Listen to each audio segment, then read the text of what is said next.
We have a very special guest with us this morning, David Childers. He is the Vice President of Content and Marketing at Keeping Current Matters. As all of you know, you've experienced the KCM material for decades, well before me. My dad used it before I started conveying the information to you.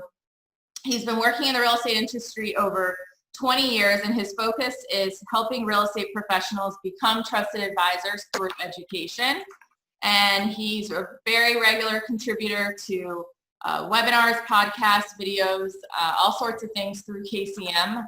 It's a huge honor to have him with us this morning, and so I appreciate you showing up on a Tuesday instead of a Monday so that we can make this all come together. I am going to make David our host, and so he can share his screen and let him take it away. So welcome, David. Thanks for being with us.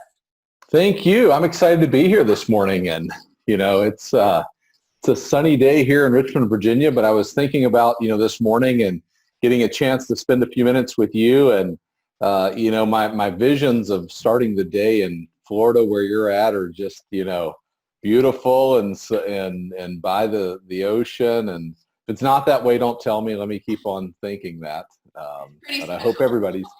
Yeah. What's that? I said it's pretty special, so. Good.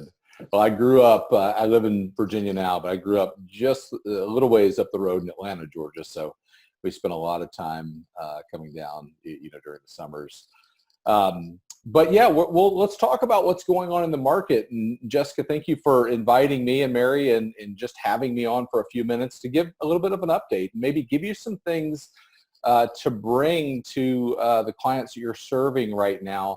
To help them make informed decisions. We always say at KCM we want to give people the truth and then trust their intelligence to help them make the best decision for their family. So I'm excited to be on. I'll share my screen and we'll go through a couple of things. We can have a discussion here, even if they're it's hard for me sometimes to see the questions or the chat in here. But if there are questions, feel free to ask those. You won't bother me if you're if you come up with those, or at the end we can spend some time as well. So let me put this into presentation mode and then I'll share it and we will get started here. And guys, he has graciously agreed to share all of his slides with us. So no need to stress about that. We will make sure to get the content to you. Yeah, I'll send these over, right after we talk. And I want to say something about that. It's a great point, Jessica. We're coming up on, you guys are getting together for anticipation of, it sounds like a wedding, and those different times that we're around people right now. I would encourage you to take these slides, or if you are a KCM subscriber, to put some of this information on your phone, because when we're with people and they have questions about what's going on, some of the visuals that we'll give you will help really communicate what actually is happening in the market. Now, if you remember, we deal in macro U.S. data, everything happening across the U.S. You're going to want to marry that up with everything happening right there where you're at, and just helping people say, okay, this is what's going on in the market. So I thought we'd talk about a few things. I pulled a few things for our discussion. One here, talk a little bit about economic recovery and really why housing is poised to help lead us out of this economic downturn. We'll talk just a little bit about unemployment. There are a lot of questions about all the job loss across the country and help make a little bit of sense of that. And third, we're here, in the almost last week of June. I think we're, when's the end of June, middle of next week. It's National Homeownership Month, and I'd argue, probably the reason that most of us got into this business was to help people achieve the dream of homeownership and really talk about the impact of owning a home across the country and some of the research that's out there with regard to that. So let's start with this first question about, economic recovery. I'll start a little bit higher in what's happening across the country, and then we'll talk a little bit about what's going on with housing. So the Wall Street Journal just published this study last week that says, just over 91% of economists right now are saying recovery is underway or will be soon. And certainly across the country, as states open up and businesses are able to get back to doing what they do safely and providing products and services to people, we're seeing that happen. And certainly where you live, as you see, restaurants starting to come back online, other businesses starting to come back online and do things safely, then we should see this economic activity start to improve. If you followed KCM, we've tracked gross domestic product, which is really the measure of economic activity. We saw, the economy shrink in the first quarter of this year. Certainly here as we wrap up the second quarter, we expect the economy to shrink. We've been told that we're in a recession right now, if you saw that come out a couple of weeks ago. And so we know really that this time right now, we're seeing less economic activity than what we would because the economy has been put on pause. But as these businesses start to, be able to operate, we see this economic recovery starting to happen. In that same survey, the economists that were asked the question here, almost 83% of them said the recovery will be in some form of a V. And they've listed two types of V: a traditional V shape, or what they're calling a Nike swoosh V shape, which is kind of probably a little more like that.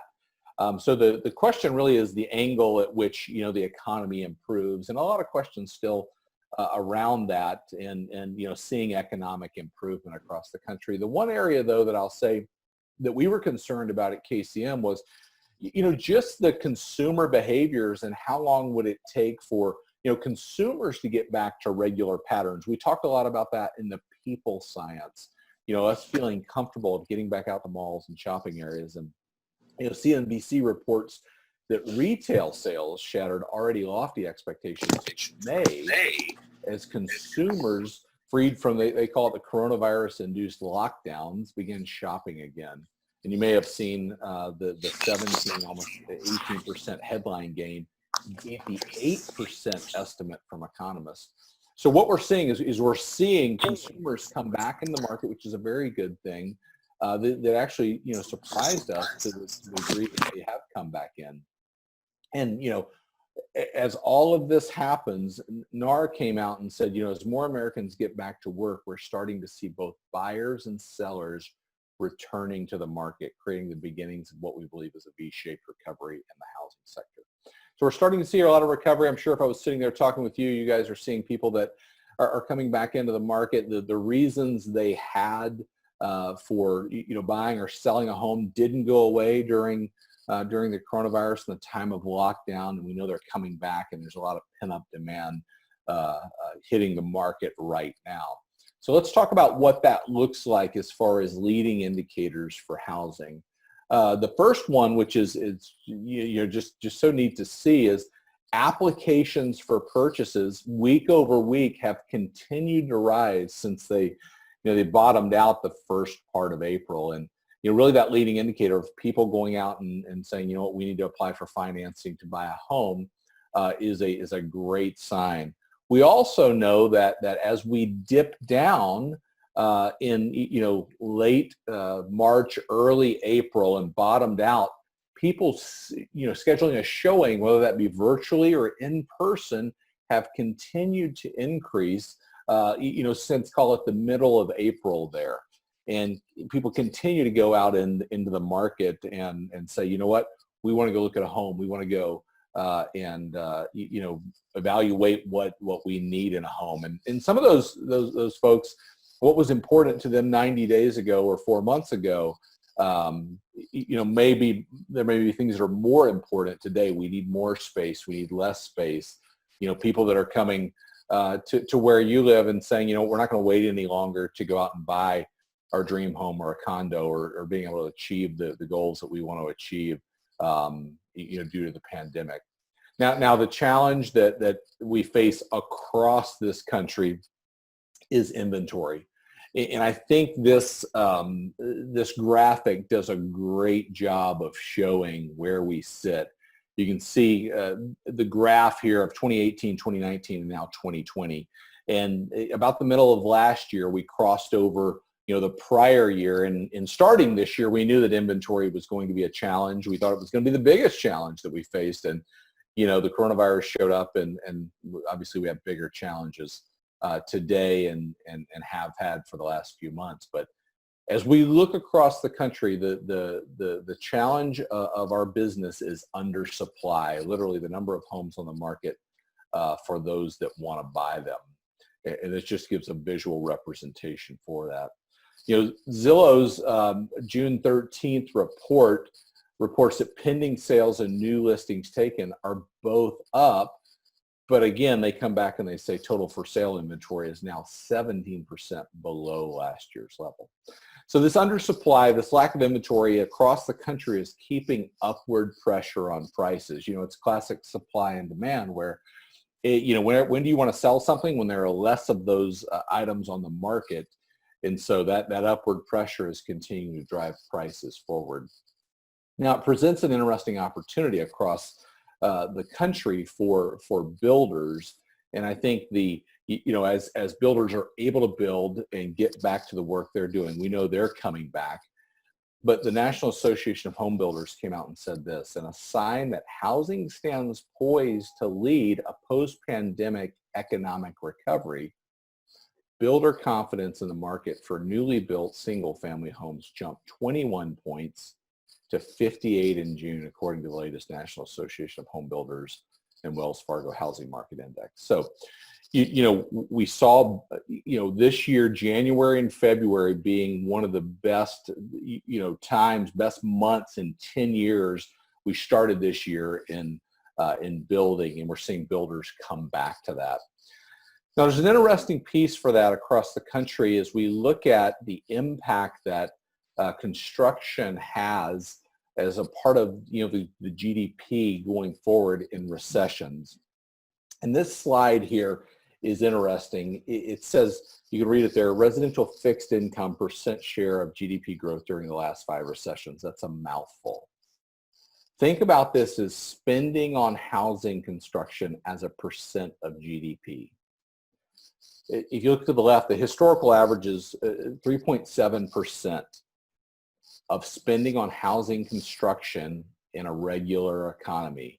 But if we go back and we look at the past 5 recessions, we can see where this spending has increased, coming out of a recession, literally builders helping, to pull us out of this recession. We know in 2009 and 2010, we were overbuilt in this country, so we didn't need that building. But certainly we know that our business has the ability, specifically through new construction, to make a massive impact on the economy. And here's the reason for that.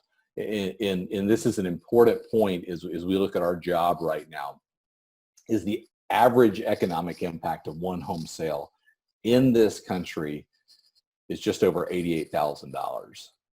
That's from the commissions that are generated for us in the business. That is for expenditures related to, buying a home. Somebody goes out and buys blinds or they buy other things. Then the multiplier of those expenditures, meaning the suppliers and the other businesses that affects.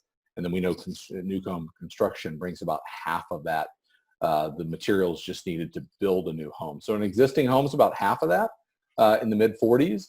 But our business has the opportunity to make a significant impact on our economy. And we see that across the country.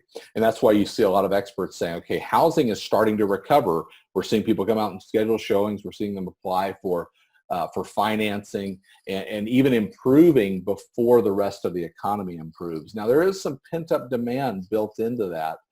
But the one issue that we have to go out and address is to go out and get listings. So, as you're out there with people, as you put some of these slides, or if you're a KCM member on your phone, to be able to show people this is what's happening in the market. If they've held off and said, you know what, we don't want to, sell right now because we're concerned about the economy or we're concerned about some of these other things, be able to bring them these pieces of information to help them make a great decision. One thing I will mention is we just released at KCM all of this information to be able to share on Facebook and Instagram and every way socially. If you're not using that, I would highly encourage you to use it because it makes it so much easier to get the word out to everybody about what's happening in the market. So that's a little bit of an update on the economic recovery and what's happening across the country. And we're seeing good economic activity happen, a lot of that driven by pent-up demand, but we still need more inventory. And I think our job right now is to go out and say, okay, everybody that you've talked to this year that's thought about selling, what would it take to put your home on the market, and what would it take for you to feel comfortable to go out and do that? The next issue I want to talk about is unemployment. There are a lot of big questions about unemployment right now. Certainly over the last 10 plus weeks, we've seen more unemployment in this country than we've seen in such a short period of time. And we still continue to follow this at KCM. But let's kind of do a little review so that we give you the information. I'm not suggesting that you would want to put this out on social media right now, but it may help you if somebody says, hey, I'm concerned about unemployment, be able to communicate to them what is happening right now. So as we look back at the May unemployment report that came out just a few weeks ago, the next June unemployment report will come out Friday the 3rd, right before July 4th. Give us another look at unemployment. But in the May report, we learned the economy gained 2.5 million jobs. So we grew in the number of jobs. We grew more than the jobs that we lost, which is a good thing. We know the predominance of those jobs were in the service industry and restaurants. Think about that as servers, bartenders, people that are employed by restaurants. 1.4 million jobs came back as those businesses were able to come back and again start to do business. Construction, we just talked about this. Builders are feeling confident. Those construction jobs are coming back. We started the year very, very good in this area and expect that to continue. Health and education. The reasons to go to a doctor or do all that didn't go away during that time. We just couldn't do it. And so those jobs are coming back. We were surprised by the retail jobs that came back so quickly. We thought, those might take a little bit longer. And you can go down the line and see the rest of these. We're still struggling across the country in the travel business. Hotels lost jobs in the last unemployment report, and government lost jobs as well. Think about that as local municipalities, courthouses, things like that haven't been doing business due to the shutdown. So this most recent unemployment report, stated there were 13.3% of people unemployed.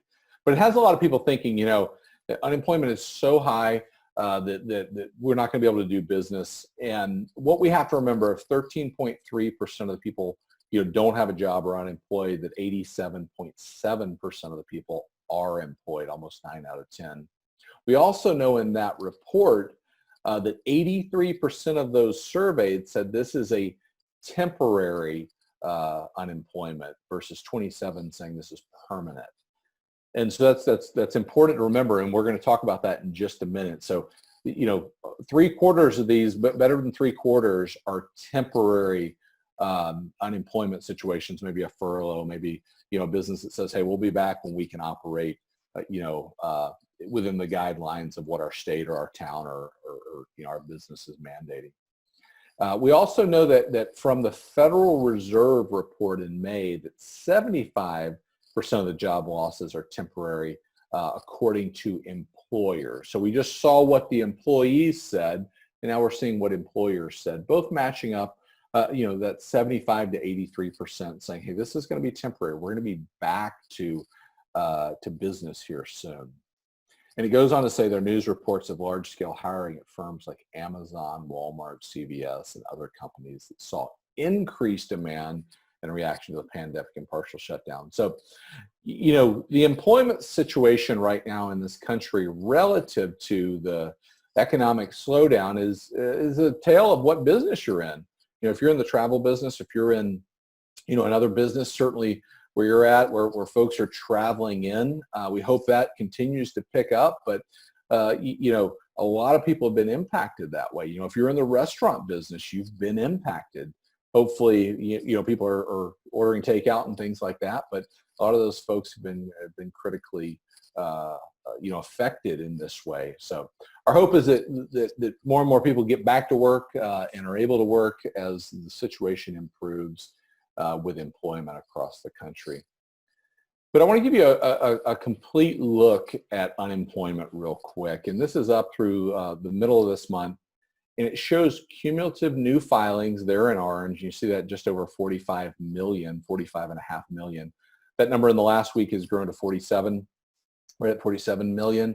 But we see those currently collecting unemployment, meaning, they still haven't gotten hired for another job or waiting to go back to their job, is right at just over 20 million. So if you turn on the news and you hear there are over 40 million people unemployed, it's actually not accurate. It's about 20 million people right now that are unemployed and currently collecting unemployment across the country. Just a quick point that I would note as you start to look at what is happening with unemployment. It's interesting. The Wall Street Journal came out and said, most headlines today do more to terrify than clarify what's going on. And it's led a lot of people to say, this is very similar to the Great Depression. And so what our research team did is we took, a comparison of 4 years during the Great Depression and compared it to what economists are projecting for unemployment for the next 4 years. And this is kind of a look at it right now. We're at 13.3% unemployment. Over the next 4 years, you can see what economists are projecting according to the Wall Street Journal, as compared to the Great Depression, where we were over 20% for 4 years in a row. So very, very different when you start to look at this year by year relative to unemployment. Now, there's an interesting idea forming about core unemployment. And the New York Times reported on this recently. And I want to break it down real quick for you. If we look at what core unemployment is, it takes out temporary unemployment. So remember we said, the majority of people said this is going to be temporary. We're going to take that off to the side for a minute and say, okay, let's look at what's permanent unemployment. It keeps the rest of the standard unemployment definition, meaning permanent job loss, people that left and returning or entering the labor force. And it adds in, this is an interesting category, marginally attached, people who are available and want to work but count as out of the labor force rather than unemployed because they haven't searched for work in the past 4 weeks. So if we look at the core unemployment rate, I'll give you the good news and the bad news about that. April over May, the core unemployment rate actually rose. So if you remember in the Bureau of Labor Statistics report, unemployment decreased April over May from 14.7% to 13.3%. This core unemployment, meaning permanently unemployed people, actually rose April over May. So that's, we're going to keep an eye on that, and we're going to continue to stay on top of that as our research team, digs into this deeper. So that's the challenging news about it. The good news is it's half of what it was in 2010 in this core unemployment rate. So a lot of questions, still more to be answered. We'll get more again the end of next week as we look at the June unemployment report. But I'd end on this with unemployment. There are two things you want to look at. You want to look at the depth of unemployment, and you want to look at the length. So depth meaning how many people are unemployed and for how long. And as we talk to people and they say, what, the unemployment in this country is just like the Great Depression or Great Recession. Well, this visual here gives some context to that. And it represents where we started with unemployment. So think about this, where we were in February before unemployment started ticking up, to the length of time it took to return to that unemployment rate. So in the Great Depression, it took 12 years to get back to where we were. In the Great Recession, it took 9 years. And right now, economists are forecasting 4 years to get back to where we were unemployment-wise. So while we've had a lot of unemployment, no doubt, I'm not suggesting that even 20 million people on unemployment is a good thing. It's not. We want everybody to get a job back. But as we look at this, we can see the perspective and the difference between the Great Recession and the Great Depression. So I hope that gives you a little perspective on that. Anybody that's got questions certainly can reach out to us. We want to help you with that if you have folks that are asking questions about unemployment. The last piece here, home ownership, and then I'll pause. Certainly we can address questions, we can talk or anything, is the impact of owning a home. And I started this off saying, it's probably the reason most of us got into this business. And it's the area that we see people, being able to hand over the keys, being able to watch a family, buy a home, maybe at the beach, or be able to buy something for their family to enjoy. And Gallup came out recently and said this: real estate at 35% remains the most favored in its long-term investment to Americans, as has been the case since 2013. And they go on to say when the housing market was on the rebound. But we know that people are choosing real estate as a long-term investment. If you look at this graphically, this is what this looks like.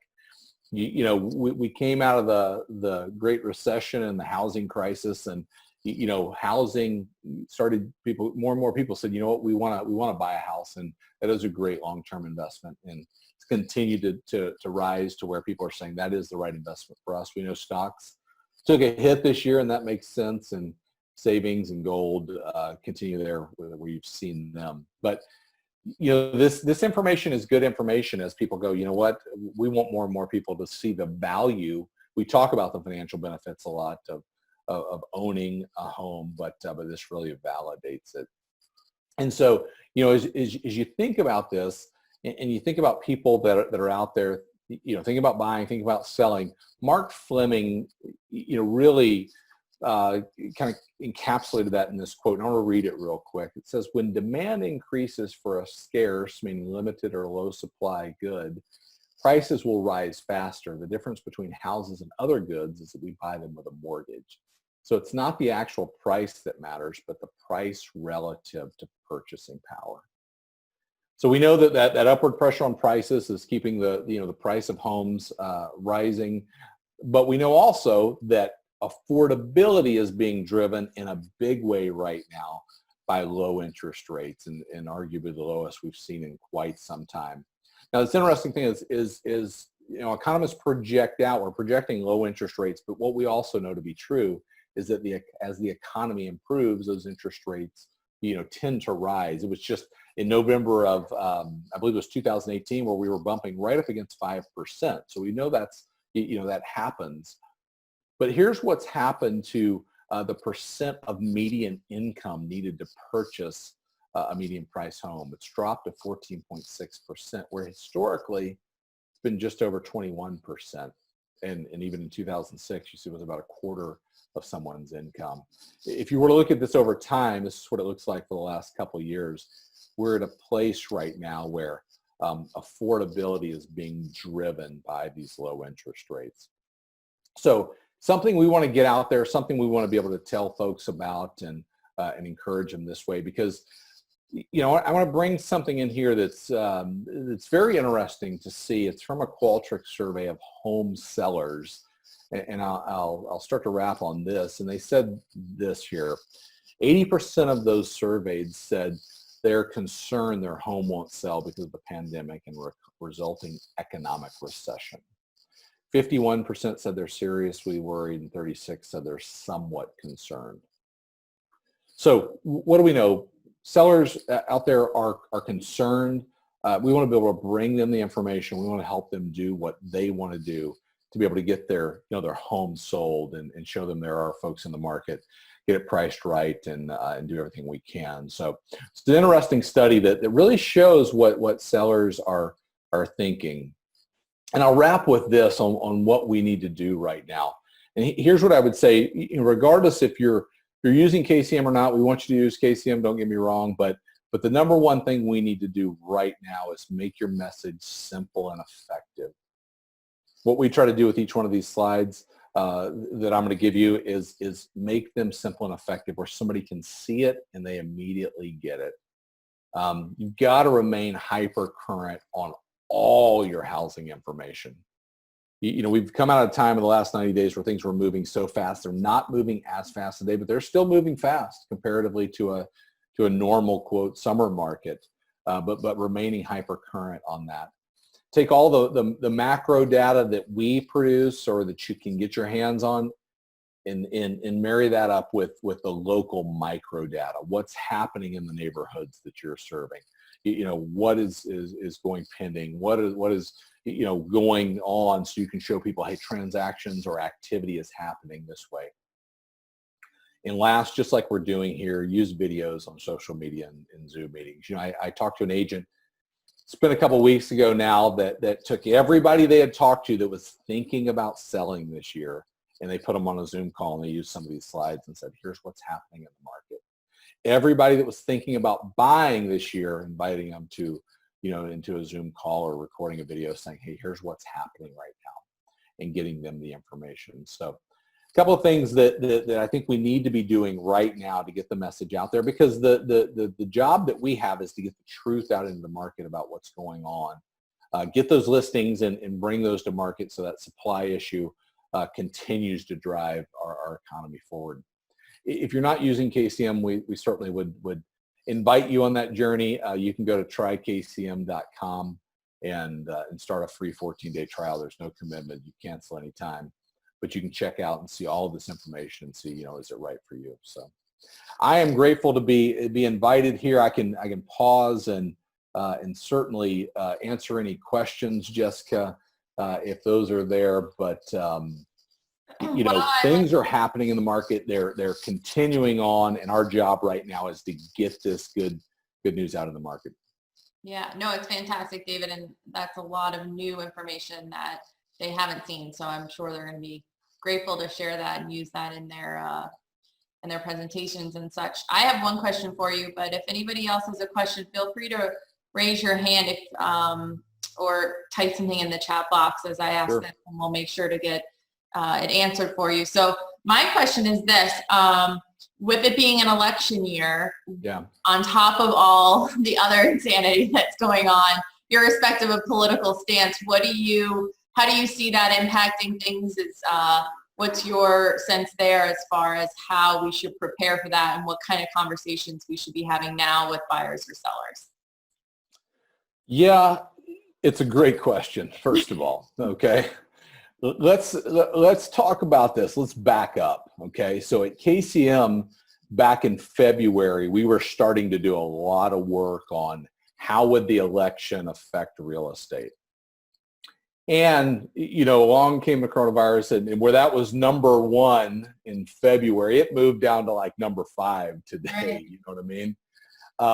And so that's the reality of the world that we live in.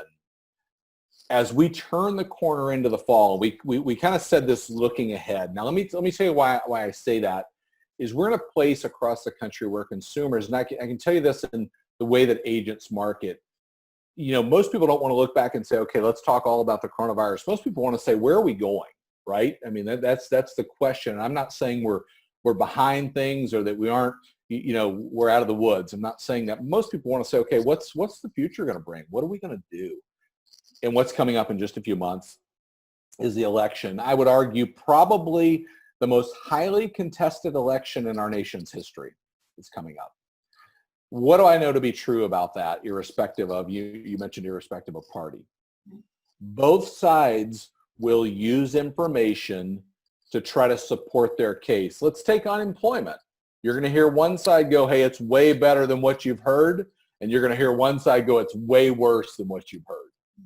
Our job right now is to bring the truth. That's why I want to bring you, hey, let's look at what's going on with unemployment. Let's address core unemployment.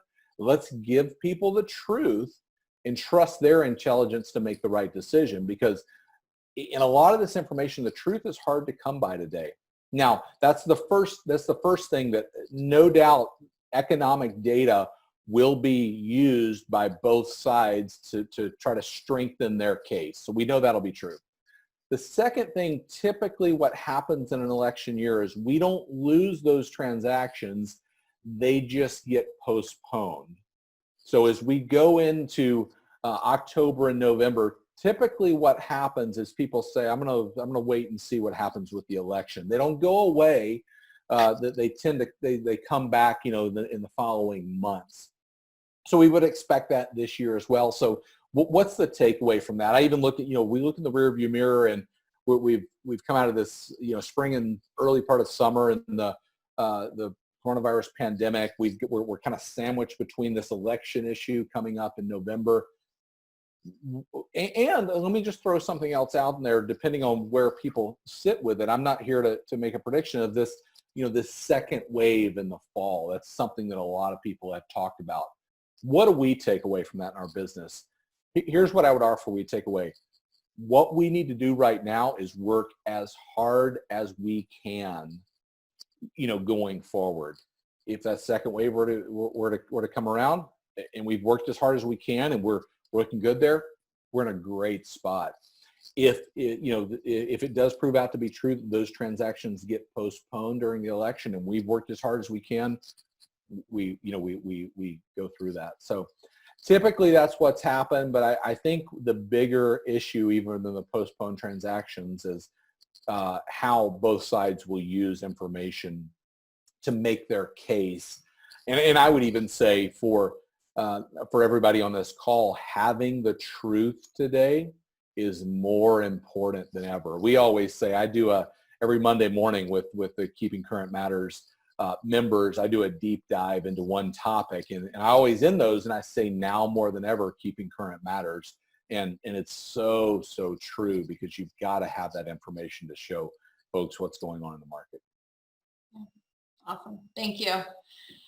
Anybody have a question for David? Anyone want to be brave and raise your hand, or and yeah, you can ask any question as long as I have the right to say I don't know. Yeah. I don't have the answer to everyone. But listen, if there are questions, if there's any way that we can help you, Jessica, you know how to get in touch with me. And listen, we're grateful for your support of what we do, and grateful for the hard work that you guys do every day. I appreciate that. Candace, I can't believe we're going to get through a data call and not have a question from you. No? She might be frozen. You have to unmute yourself so David can hear you.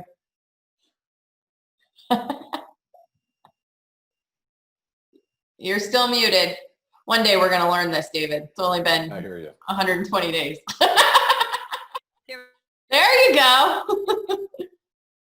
Good morning. Hey, good morning. There we are. Okay. Good morning. It's very encouraging to hear your conversation about new construction, because the doom and gloomers have been talking about for the past couple of weeks the atrocious increase in the cost of lumber, going up by, they say, some people by about 50%. I think that's what the Wall Street Journal said. Mm-hmm. So it's very encouraging to hear you talk about new construction. We're certainly experiencing that here in our own neck of the woods. And by your projections, I assume that to continue, maybe at least, but certainly at a slow and steady pace. Yeah, I think we're optimistic about new construction. Let's face it, that is the answer right now to the inventory challenges across the country. For all of us that were in the business in 2008, and we know what happened relative to construction there, and not being able to literally build as many homes in this country. It's been reported today that across the country we are under constructed by about 1 million units, if you think about that. And so you look across the country. I mentioned on the front end of the call that I grew up in Atlanta, Georgia. The challenge in Atlanta is there literally isn't land to go out and build neighborhoods on. So as they think differently, about how people can literally, build a home or whether it's a condo or things like that, I think new construction is going to be very favorable going forward. Now, I read an article this morning that Lennar, the largest home builder in this country, was taking people that had been displaced from the restaurant business and was training them in skilled trades. Now, that's going to take time to get people up to speed. We know that you don't just decide tomorrow to become a builder and now you're building homes, but there are some positive things. I was on a call as well. I'll mention this with Leslie Appleton Young. You may know her name. I don't know. She is the chief economist for the California Association of Realtors. And she shared something very interesting. There's a lot of people talking today about the ability people have to work from home and how that's going to impact businesses. Are businesses going to, all of a sudden let folks work from home? Now, I don't think we're going to see people just all of a sudden not go into an office, but there will be businesses that say, we're going to function in this remote capacity. And what Leslie brought from the California Association of Realtors was the idea of how that would impact housing. If we had more vacant office space that can be turned into condos, things like that. So I think construction, options for people to get into housing across the country are what people want. So Candace, back to your point, I think it's very optimistic. Well, thank you. Mm-hmm. Well, thank you, David. It doesn't look like we have any other brave souls, so you're off the hook. Well, that's fun. It's fun to get a few minutes to spend with you guys. And again, thank you for supporting what we do. If we can ever help you, please let us know. And I know that we're grateful for all that you guys do. Awesome. Well, have a great day and weekend. We appreciate you being with us, and I hope everyone has a wonderful week. And I'm around if you need anything. Have a good one, guys. Take care. Bye. Thank you.